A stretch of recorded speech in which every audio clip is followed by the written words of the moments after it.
الحمد لله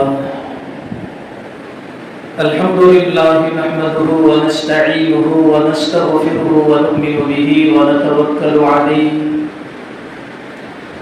ونعوذ بالله من شرور أنفسنا ومن سيئات أعمالنا من يهده الله فلا مضل له ومن يضلله فلا هادي له ونشهد أن سيدنا ومولانا محمدا عبده ورسوله أما بعد قال الله تبارك وتعالى أعوذ بالله من الشيطان الرجيم بسم الله الرحمن الرحيم ألا إن أولياء الله لا خوف عليهم ولا هم يحزنون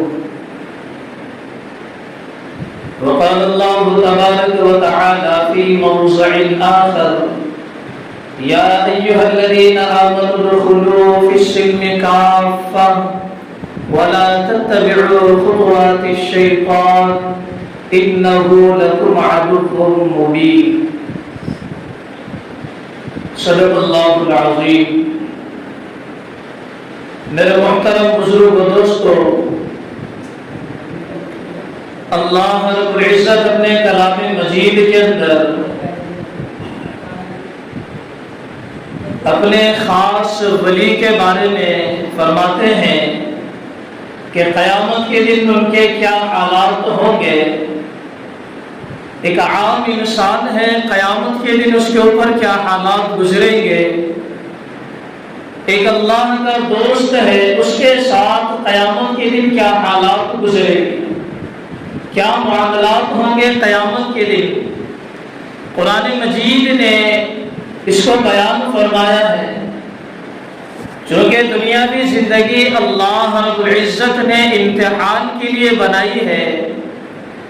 دنیا کے اندر انسان جس طریقے کے اعمال کرے گا، آخرت میں ویسا ہی معاملہ اس کے ساتھ کیا جائے گا۔ دنیا کے اندر جتنے نیک اعمال کرے گا خالص اللہ رب العزت کے لیے، بعض انسانوں کو بتلانے کے لیے اعمال کرتے ہیں، بعض لوگ نماز پڑھتے ہیں انسانوں کو بتلانے کے لیے، بعض لوگ صدقہ خیرات کرتے ہیں انسانوں کو بتلانے کے لیے، انسانوں کو خوش کرنے کے لیے اعمال کرتے ہیں۔ تو یہ اعمال اللہ رب العزت کو مطلوب نہیں ہے۔ اللہ رب العزت کو وہی عمل مطلوب ہے جو خالص اللہ کے لیے کیا ہوگا۔ ایک مزدور ہے، اگر جس گھر کے اندر اس کو مزدوری کے لیے لگایا گیا ہو، وہ گھر چھوڑ کر کسی اور کے گھر میں مزدوری کرے، اور جب پیسے مانگنے کا وقت آ جائے تو پہلے والے انسان سے پیسہ مانگتا ہے یا جس گھر میں مزدوری کر لے اس سے مانگتا ہے؟ جس کی اس نے مزدوری کی ہوگی یا جس کا اس نے کام کیا ہوگا اسی سے پیسہ مانگے گا، اسی سے اپنی مزدوری مانگے گا۔ تو ایسے ہی قیامت کے دن اللہ رب العزت فرمائیں گے دنیا کے اندر جو نیک اعمال تم نے کیے تھے، جس کے لیے کیے تھے اس سے مانگ لو۔ نماز پڑھی تھی دوسرے کو دکھلانے کے لیے تو اسی سے اس کا ثواب مانگ لو۔ صدقہ خیرات کیا تھا لوگوں کو بتلانے کے لیے، لوگ واہ واہ کریں گے یا میرا نام ہوگا یا اس نیت سے صدقہ کیا تھا تو ثواب اسی سے مانگ لو، جس کے لیے کیا تھا اسی سے صدقہ خیرات کا ثواب مانگ لینا۔ تو اللہ رب العزت اسی عمل کو قبول فرماتے ہیں جو خالص اسی کے لیے کیا گیا ہو۔ تو میں نماز پڑھ رہا ہوں، اس سے اللہ راضی ہو جائے تو اللہ رب العزت اس کا ثواب دیں گے۔ میں نماز پڑھ رہا ہوں، فلاں بندہ مجھے اچھا کہے تو اسی سے اس کا ثواب مانگ لو۔ تو بہرحال اللہ رب العزت دنیاوی زندگی امتحان کے لیے بنائی ہے۔ یہاں جیسے اعمال ہوں گے، یہاں جیسے معاملات ہوں گے، یہاں جیسے ہمارے نیک عمل ہوں گے، آخرت میں ویسا ہی بدلہ اللہ رب العزت دیں گے، ویسا ہی بدلہ اللہ رب العزت دیں گے۔ نہ کمی ہوگی، نہ زیادتی ہوگی، نہ کسی کے اوپر ظلم ہوگا۔ قیامت کا منظر تو ایسا ہوگا کہ دنیا کے اندر اگر اپنے خود کی اولاد کو اگر چوٹ لگ جائے تو بندہ پریشان ہو جاتا ہے کہ میری اولاد کو چوٹ لگ گئی، بڑا پریشان ہوتا ہے، کئی لوگوں سے لڑتا ہے، جھگڑتا ہے، جس نے مارا ہے اس سے بے حساب جھگڑتا ہے۔ یہ دنیا کے حالات ہے، محبت کے اعتبار سے، خونی رشتے کے اعتبار سے۔ لیکن قیامت کا حال ایسا ہوگا، وہ منظر ایسا ہوگا کہ باپ اپنے بیٹے کو بھی یاد نہیں کرے گا، بیٹا اپنے باپ کے پاس تڑپتا ہوا آئے گا، لرزتا ہوا آئے گا، کہ روتے بھی اپنے باپ کے پاس آئے گا، کہے گا ابا جان صرف جنت کے داخلے کے لیے صرف ایک نیکی چاہیے۔ کیا کہے گا؟ صرف ایک نیکی چاہیے، آپ ایک نیکی دے دیں گے تو میرا داخلہ جنت کے اندر ہو جائے گا، لہٰذا آپ ایک نیکی مجھے دے دو۔ تو باپ کہے گا کہ ایک نیکی کے مجھے بھی ضرورت ہے، میں نہیں دے سکتا۔ دنیا کے اندر تو بڑی چاہت کے ساتھ ساری عمر اسی اولاد کے لیے گزار دی، ساری عمر اس کے مستقبل سنوارنے کے لیے، اس کی جوانی سنوارنے کے لیے، اس کے آگے کے کاروبار سنوارنے کے لیے ساری عمر لگا دی، اور قیامت کے دن یہی کہے گا کہ میرے پاس ایک نیکی نہیں ہے، میرے پاس ایک نیکی نہیں ہے۔ ماں اپنے بچے کو نہیں پہچانے گی، باپ اپنے بیٹے کو نہیں پہچانے گا، ایسا معاملہ قیامت کے دن ہوگا۔ تو پھر کیوں نہ جب قیامت کے منظر ہمیں آج معلوم ہو جائے تو ہم تیاری کرنے کے لیے آسانی ہو جائے گی۔ امتحان کی چیز ہے، یا امتحان کے سوالات کے بارے میں اگر پہلے ہی سے بتایا جائے تو تیاری آسان ہو جاتی ہے۔ تو اللہ رب العزت نے قیامت کے منظر نامے کو ہمارے سامنے کیا ہے کہ جو عام آدمی جو ہوتا ہے اس کے کیا حالات ہوں گے، جو اللہ کا دوست ہوگا اس کے کیا حالات ہوں گے۔ تو قرآن مجید کے اندر اللہ رب العزت فرماتے ہیں الا ان اولیاء اللہ لا خوف علیہم ولا هم يحزنون، جو حقیقتاً اللہ کے دوست ہوتے ہیں، حقیقتاً جو اللہ کا ولی ہوتا ہے اس کا کیا منظر ہوگا؟ لا خوف علیہم، قیامت کے دن اس کے دل کے اندر کوئی خوف نہیں ہوگا، قیامت کے دن کوئی خوف نہیں ہوگا، کوئی ڈر نہیں ہوگا اس کو۔ کیوں کہ دنیا کے اندر اس نے اپنے آپ کو اللہ کی دوستی کے لائق بنایا تھا، دنیا کے اندر اپنے آپ کو اللہ کی دوستی کے لائق بنایا تھا۔ لا خوف علیہم ولا هم يحزنون، کسی چیز کا غم نہیں ہوگا، کسی چیز کے بارے میں اس کو فکر نہیں ہوگی، کیونکہ دنیا کے اندر تیاری اس نے کی ہے ایسی۔ جب بچہ امتحان ہال میں بیٹھتا ہے لکھتا ہے، جب آ کر بے فکر ہو کر بیٹھتا ہے، لوگ پوچھتے ہیں ارے رزلٹ نہیں آیا ابھی، اتنا بے فکر ہو کے کیوں بیٹھ رہا؟ تو بولتا ہے کہ بھئی میں نے لکھا اس طریقے سے کہ مجھے پاس ہونا ہی ہے، میں نے امتحان اس انداز کے ساتھ دیا ہے کہ ہاں مجھے یقین ہے کہ میں ضرور پاس ہو جاؤں گا۔ تو اللہ کے جو ولی ہوتے ہیں، اللہ کے جو دوست ہوتے ہیں، وہ ایسے ہی بے فکر بیٹھے ہوں گے، جن کے پاس نہ کوئی غم ہے نہ کوئی فکر ہے۔ لا خوف علیہم ولا هم يحزنون، کوئی غم نہیں، کوئی فکر نہیں۔ یہ ہوتے ہیں اللہ کے دوست، اللہ کے ولی۔ دنیا جیسے جیسے آگے بڑھ رہی ہے، لوگ ایسے لوگوں کو اللہ کا ولی سمجھتے ہیں، لوگ ایسے لوگوں کو اللہ کا دوست سمجھتے ہیں، بیچارے کبھی نمازوں کے پابند بھی نہیں رہے ہوں گے۔ اگر کوئی بازار کے اوپر کوئی ہرا کپڑا یا ہرا ڈریس اگر ڈال کر بیٹھ جائے تو لوگ اسے اللہ کا ولی سمجھنے لگتے ہیں۔ اگر اس کے بازو سے بھی اگر گزر جائے تو ایسی سڑی ہوئی بدبو آتی ہے پاس سے، ایسے معلوم ہوتا ہے کہ سالوں سے غسل بھی نہیں کیا ہوگا۔ ایسے لوگوں کو اللہ کا ولی سمجھتے ہیں اور اپنا پیر و مرشد اسے بنا لیتے ہیں۔ بازاروں کے حالات دیکھیں ہم جا کے، خصوصاً ربیع الاول کے مہینے میں، خصوصاً ربیع الثانی کے مہینے کے اندر جو ہمارے مزاروں کے حالات ہیں، جمعہ کے دن جمعہ کی نماز کے لیے مسجد کے اندر وہ رونق نظر نہیں آئے گی جو رونق مزاروں کے اوپر نظر آتی ہے۔ ایسے حالات ہیں ہمارے۔ جمعے کی نماز سب سے افضل ترین نماز ہے ہفتے کے لیے، ہفتے کے لحاظ سے سب سے افضل دن ہے، افضل نماز ہے۔ گناہوں کی معافی ہوتی ہے، ایک لمحہ ایسا ہوتا ہے کہ اللہ رب العزت اس لمحے کے اندر لوگوں کی دعا کو قبول فرماتے ہیں، اور لوگ جا کر شرک کرتے ہیں مزاروں کے اوپر، اس کے سامنے حاجتیں مانگتے ہیں۔ اپنے پیر اور مرشد کے سامنے باتیں کرتے ہیں، حاجتیں مانگتے ہیں۔ اب تو حالات ایسے ہیں، ایک جگہ جانا ہوا تھا، راستے میں مزار میں گئے تو دیگے کے دیگے چڑھ رہے ہیں، دھوئیں نکل رہے ہیں، وہاں سے بڑی بڑی دیگیں بنائی جا رہی ہے اور مرادیں مانی جاتی ہے، منت مانی جاتی ہے، اپنی حاجات اس کے سامنے رکھی جاتی ہے۔ حضرت ابراہیم علیہ السلام جب پیدا ہوئے، ان کے جو والد تھے وہ بتوں کو تراشتے تھے اور وہ یہ کہتے تھے اپنے بیٹے ابراہیم سے جاؤ اسے فروخت کر کے آؤ، تو حضرت ابراہیم کہتے تھے کہ یہ جو بت ہے اپنے جسم کے اوپر بیٹھی ہوئی مکھی نہیں ہٹا سکتی، اپنے جسم کے اوپر بیٹھی ہوئی مکھی نہیں ہٹا سکتی، تم اسے مرادیں مانگتے ہو، منتیں مانگتے ہو، اپنی ضروریات ان کے سامنے رکھتے ہو، یہ خود اپنے سامنے رکھا ہوا کھانا نہیں کھا سکتے، تمہاری ضرورت کو کیسے پوری کر سکتے ہیں؟ اس دور کے اندر وہ طریقہ تھا، اس دور کے اندر یہ طریقہ بن چکا ہے۔ حضرت ابراہیم کے دور میں وہ طریقہ تھا شرک کرنے کا، آج کے دور میں یہ طریقہ ہے کہ مزاروں پہ جاؤ، اپنے ماتھے ٹیکو، ان سے اپنی حاجتیں مانگو۔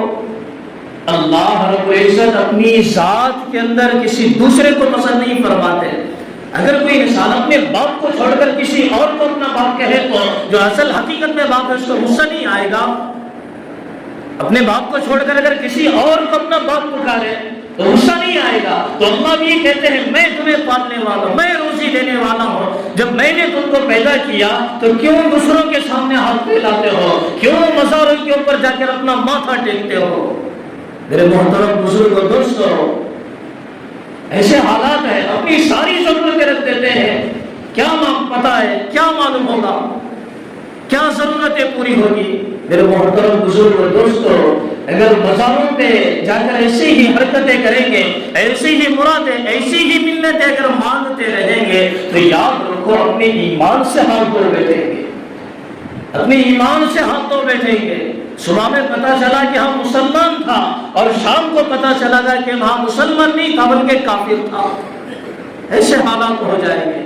تو قرآن مجید کے اندر اللہ رب العزت نے فرمایا ان اولیاء اللہ، اللہ کا دوست بننا پڑے گا، اللہ کا ولی بننا پڑے گا۔ اور اللہ کے دوست کب بنیں گے، اللہ کے ولی کب بنیں گے؟ جب صفات ہمارے اندر آئے گی رسول اللہ کی، جب صحابہ کی صفات ہمارے اندر آئے گی، تب جا کر اللہ کے دوست کہلائیں گے، اللہ کے ولی کہلائیں گے۔ شیطان تو ہر موڑ پر انسان کو بھٹکانے کے لیے کھڑا ہوا ہے۔ ربیع الثانی کے مہینے کے اندر بہت سارے لوگ حضرت پیران پیر شیخ عبد القادر جیلانی رحمہ اللہ ان سے مرادیں مانگتے ہیں، منتیں مانگتے ہیں، لیکن وہ بہت بڑے درجے کے اعلیٰ درجے کے بہت بڑے بزرگ اللہ والے گزرے ہیں، تصوفی لائن سے وہ بہت بڑے گزرے ہیں، بہت بڑے بزرگ گزرے ہیں۔ جیسے امام اعظم ابو حنیفہ رحمہ اللہ کا جو مقام ہے فقہ کے اندر، ویسے ہی ان کا مقام تصوف کے اندر ہے۔ حضرت شیخ عبد القادر جیلانی رحمہ اللہ، انہوں نے اپنی زندگی کے اندر کبھی نمازیں نہیں چھوڑی، کبھی کسی کو گالی گلوچ نہیں کیا، کسی کا دل نہیں دکھایا۔ ہم ان کے نام لیوا ہے، ہم ان سے مرادیں مانگتے ہیں، ہم ان کے سامنے ساری ضرورت رکھتے ہیں، لیکن ان کی زندگی کے کیا حالات تھے، کیسی زندگی گزاری وہ نہیں دیکھتے، صرف دامن پکڑے ہوئے، دامن پکڑے ہوئے، دامن پکڑے ہوئے ہیں۔ حالات کیا تھے، حالات انہوں نے ان کی زندگی کے کیسے تھے، انہوں نے کیا حکم دیا ہے اپنے لوگوں کو، وہ نہیں دیکھتے۔ غنیۃ الطالبین ایک بڑی جامع کتاب لکھی حضرت شیخ نے، جس کے اندر بے نمازیوں کے انجام کیا ہوگا اس کا ذکر فرمایا۔ حضرت شیخ نے تقریباً 2 یا 3 جلدوں کے اندر ایک بڑی کتاب عربی کے اندر لکھی ہے غنیۃ الطالبین، اس کے اندر بے نمازیوں کے ساتھ کیسا معاملہ کرنا چاہیے دنیا کے اندر۔ ایک ہوتا ہے آخرت کے اندر اللہ رب العزت کیا معاملہ کریں گے، لیکن حضرت شیخ کیا لکھتے ہیں دنیا کے ساتھ، ان کے ساتھ کیا معاملہ کرنا چاہیے، دنیا کے اندر بے نمازیوں کے ساتھ کیا معاملہ کرنا چاہیے۔ حضرت عبد القادر جیلانی رحمہ اللہ نے لکھا ہے اپنی کتاب کے اندر، لکھتے ہیں جب بے نمازی مر جائے، جب بے نمازی، کھلے الفاظ کے اندر حضرت شیخ نے لکھا ہے کہ جب بے نمازی مر جائے اسے غسل مت دو۔ حضرت شیخ کیا فرماتے ہیں، ایک عام طور پر جب کوئی انسان انتقال کر جاتا ہے یا مر جاتا ہے اسے غسل دیتے ہیں، اسے کفن پہناتے ہیں، قبرستان کے اندر اسے مسلمانوں کے قبرستان کے اندر اسے دفن کرتے ہیں، لیکن اس کے برخلاف بے نمازی کے بارے میں حضرت شیخ فرماتے ہیں کہ جب بے نمازی مر جائے اسے غسل بھی مت دو. یہ اتنا زیادہ منحوس ہے بے نمازی کہ اسے غسل بھی مت دو. کوئی ضرورت نہیں ہے اسے غسل دینے کی. اس نے دنیا کے اندر کوئی ایسا کام ہی نہیں کیا کہ جس سے اللہ راضی ہو جائے. حضرت شیخ لکھتے ہیں غسل مت دو, اسے کفن مت پہناؤ, وَلَا تَدْفُنُ فِي مَقَابِرِ الْمُسْلِمِينَ, اور اس کو مسلمانوں کے قبرستان کے اندر دفن بھی مت کرو. کہ بے نمازیوں کے بارے میں حضرت شیخ ایسے فرماتے ہیں اور ہم ان کا دامن پکڑنے والے, ہم اپنا بزرگ ان کو ماننے والے, ہم ولی جس کو مانتے ہیں اللہ کا ولی شیخ عبد القادر جیلانی, اللہ کا ولی شیخ عبد القادر جیلانی, جنہوں نے فرمایا کہ نماز پڑھو, نہیں پڑھو گے تو دنیا کے اندر ایسا معاملہ کرنے کا میں حکم دیتا ہوں. اسے مسلمانوں کی قبرستان کے اندر دفن مت کر دو, اسے کہیں چوہراؤں کے اوپر سے چھوڑ دو. کتنا ذلیل انسان تھا جو بے نمازی ہے دنیا کے اندر. تو میرے محترم بزرگ دوستو, حضرت شیخ نے ایسی زندگی گزاری ہے, ذرا زندگی کے اوپر حالات کے اوپر نظر کرنے کی ضرورت ہے. صرف مرادیں ماننا, منتیں ماننا, پہلی بات تو ان کے سامنے مرادیں حاجتیں ماننا یہ تو سب سے بڑا شرک ہے. اللہ کے علاوہ کسی صحابی سے, تابعین سے, تبع تابعین سے, اللہ والوں سے, بزرگوں سے یا ولیوں سے اپنی حاجت ماننا یا اپنی ضرورت کا اظہار کرنا یہ تو کھلا ہوا شرک ہے. میں نے بتایا اگر باپ کو چھوڑ کر کسی اور کا اگر باپ کہیں گے تو پہلے اصلی والے باپ کو بہت غصہ آ جاتا, ارے میرا بیٹا میرا خون ہے اور دوسرے کو جا کے باپ بول رہا. تو اللہ ایسے ہی فرماتے میں پالنے والا ہوں, میرے علاوہ چھوڑ کے دوسروں کے سامنے حاجتیں ضرورتیں مانگ رہا, لہٰذا میں اس کی ضرورت کو کبھی پورا نہیں کروں گا. ایسے ہی ضروریات کے اندر اسے ڈھکیلتا رہوں گا, ایسے ہی ضروریات کے اندر ڈھکیلتا رہوں گا. تو میرے محترم بزرگ دوستو, ضرورت ہے دنیا کے اندر اللہ کا دوست بننے کی, اللہ کا ولی بننے کی. حضرت شیخ عبد القادر جیلانی رحمہ اللہ, جو اللہ رب العزت نے اتنا بڑا جو مقام و مرتبہ دیا ہے لائن کو, تو ان کی خاص چیزیں بھی ہیں اور ان کے ساتھ ساتھ ان کے والدین کی بھی بڑی قربانی ہے. ہمارے والدین نماز نہیں پڑھتے اور اپنے بچوں کو حکم کرتے ہیں نماز پڑھنے کا. ہمارے والدین نیک اعمال نہیں کرتے, اپنے بچوں کو حکم دیتے ہیں نیک اعمال کرنے کا. بھئی جیسے والدین اعمال کریں گے بچہ دیکھ کر ویسے ہی سیکھے گا. جیسے اماں بابا اعمال کرتے بچے بھی روز دیکھ کے وہی سیکھتے. حضرت شیخ عبد القادر جیلانی رحمہ اللہ, ان کے والدین کا بڑا کردار رہا ان کو نیک بنانے کے اندر. جتنے بھی اللہ کے ولی گزرے ہیں, اللہ کے دوست گزرے ہیں, ان کو اس مقام تک پہنچانے کے لیے ان کے والدین کا بڑا کردار رہا. ہم سمجھتے ہیں کہ ہم کرے یا نہ کرے ہمارے والدین بڑی نیک ہو جائے, ہمارے اولاد بڑی نیک ہو جائے, ہمارے بچے بڑے نیک ہونا, ایسے نہیں ہوتے. خود بھی نیک بننا پڑتا, جب جا کے اپنے بچے بھی نیک بنتے, خود بھی نیک بننا پڑتا. حضرت شیخ کے جو والد گرامی تھے, ان کی زندگی کے اندر ایک غلطی کیا ہوئی تھی, مطلب کہ ایک دریا کے سمندر میں سے ایک سیب بہہ کے آ رہا تھا. کہیں نماز پڑھ کے بیٹھے تھے, بھوک وغیرہ بہت زیادہ لگی تھی. جن کا نام عبداللہ صالح جن کا نام تھا, بھوک بہت لگی تھی, بیٹھے تھے نماز ذکر تلاوت وغیرہ کر کے بیٹھے تھے. سیب آیا, بیٹھے بیٹھے اٹھائے کھا لیے. بہہ کے جا رہا تھا, اگر اللہ چاہے بھی تو اس کے بارے میں سوال نہیں کرتے, کیونکہ یہ کتاب النقطہ ایک معنی نقطہ تھا جس کے بارے میں حساب و کتاب نہیں ہوتا. اٹھا لیے, کھا لیے, کھانے کے بعد خیال آیا میں بغیر اجازت کے کھا لیا. اس کے اوپر کوئی پکڑ بھی نہیں ہوتی تھی, ان کی کوئی پکڑ بھی نہیں ہوتی تھی, اللہ حساب بھی نہیں لیتے تھے. تو اٹھا لیے, کھا لیے, بعد میں خیال آیا کہ بغیر اجازت کے کھا لیا. اب جدھر سے وہ سیب بہتے ہی آیا تو ادھر چلنے لگے. بعد میں چلتے چلتے معلوم ہوا کہ بھئی وہاں پہ ایک باغ ہے اور درخت لگے ہوئے سیب کے, تو سیب کی جو شاخیں تھی, جو پھاٹے جس کو بولتے ہیں, وہ دریا کے اندر لٹک رہے تھے. وہاں سے سیب گرا, بہتے بہتے آیا. جو باغ کے اندر گئے, باغ کے مالک عبداللہ صومعی ان کو جا کے بولے کہ بھئی سیب بہتے بھی آیا تھا, میں آپ کی بغیر اجازت کے کھا لیا, لہٰذا آپ مجھے معاف کرو. وہ عبداللہ صومعی بڑے چالاک تھے, دیکھ کے سمجھ گئے کہ ہاں ایک بڑے اللہ کا کوئی بڑا ولی نظر آتا ہے. تو عبداللہ سومعی کیا فرماتے ہیں کہ 10 سال میرے باغ کی بغیر اجرت کے خدمت کرنا ہوگا، تب جا کے میں آپ کی غلطی معاف کروں گا۔ یہ شیخ عبد القادر جیلانی رحمہ اللہ کے والد گرامی ہیں جو سیب کھا لیے تھے اور اس کے ازالے کے لیے 10 سال تک بغیر اجرت کے باغ کی رکھوالی کرے، 10 سال تک بغیر اجرت کے۔ جب 10 سال مکمل ہو گئے، باغ کے مالک عبداللہ سومعی باغ کے اندر آئے، بولے کہ باغ کے اندر جاؤ، میٹھے سیب لے کے آؤ۔ تو عبداللہ ان کے والد گئے، سیب لے کے آئے۔ جب عبداللہ سومعی سیب کھا کے دیکھے تو بد مزہ تھے، میٹھے نہیں تھے۔ تو کیا بولے باغ کے مالک، بھائی میں تم کو بولا میٹھے سیب لے کے آؤ، آپ جا کے بد مزہ سیب لے کے آئے۔ 10 سال سے باغ کے اندر خدمت کر رہے، آپ کو نہیں معلوم کہ کون سے جھاڑ کا سیب میٹھا ہے، کون سے جھاڑ کا سیب بد مزہ ہے۔ تو عبداللہ صالح شیخ صاحب کے والد کیا فرماتے ہیں کہ آپ نے مجھے باغ کی رکھوالی کے لیے یہاں پر رکھا ہے، خدا کی قسم میں نے آج تک سیب کی طرف آنکھ اٹھا کر بھی نہیں دیکھا۔ جب دوسری شرط باغ کے مالک بولے کہ میری ایک بیٹی ہے جو آنکھوں سے نابینا ہے، کانوں سے سن نہیں سکتی، زبان سے بول نہیں سکتی، پیروں سے معذور ہے، چل نہیں سکتی، آپ ان سے نکاح کر لو، میں آپ کی غلطی معاف کر دیتا ہوں۔ تو عبداللہ صالح بولے ٹھیک ہے میں کر لیتا ہوں، آپ وعدہ کرتے نا کہ میری غلطی معاف کر دیتے۔ کون سی غلطی؟ وہ سیب کھا لیا تھا نہر میں بہتے بہتے بہتے، تو ہم معاف کر دیتے۔ شادی ہو گئی، نکاح ہو گیا۔ جب شب زفاف کے اندر کمرے کے اندر داخل ہوئی ہے، دیکھے صحیح سالم لڑکی بیٹھی ہوئی ہے، آنکھوں سے بھی دیکھ سکتی، زبان سے بات کر سکتی، کان سے سن سکتی، پیروں سے چل سکتی۔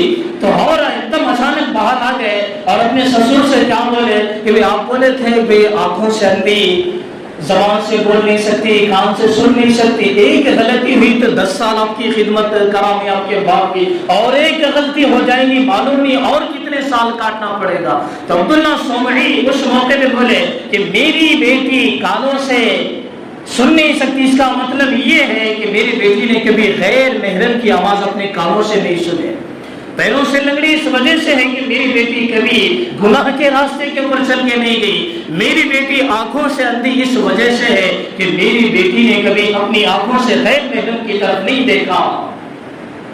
تو شیخ عبد القادر جیلانی رحمہ اللہ یہ حضرت عبداللہ صالح کی اولاد میں سے ہے۔ تو اللہ رب العزت نے اولاد عطا کی اور آگے جا کے شیخ عبد القادر جیلانی رحمہ اللہ بنے۔ تو اصل بتانا یہ ہے کہ بولنے سے نہیں ہوتا کہ بھئی میری اولاد نیک و صالح ہو جانا، میرے بچے بہت بڑے نمازی متقی پرہیزگار بن جانا، خود کو بھی پرہیزگار بننا پڑتا، خود کو بھی نیک عمل کرنا پڑتا، خود کو بھی نمازوں کا پابند بنانا پڑتا۔ بہت سارے لوگ بولتے ہیں کہ مفتی صاحب میرے بچے نماز کو نہیں آ رہے، ذرا تاکید کرو، ذرا تاکید کرو۔ بھئی 8 سے 10 دن آپ خود ہاتھ پکڑ کے لے کے آ گئے تو عادت ہو جاتی، آپ کے بھی کردار ان کے اندر جھلکتے۔ تو اولاد کی تربیت کے لیے والدین کا نیک ہونا بھی ضروری ہے۔ اولاد کو متقی بنانے کے لیے والدین کو بھی متقی بننا پڑے گا، تب جا کے اولاد بھی نیک و صالح بنے گی، اولاد تب جا کے متقی بنے گی۔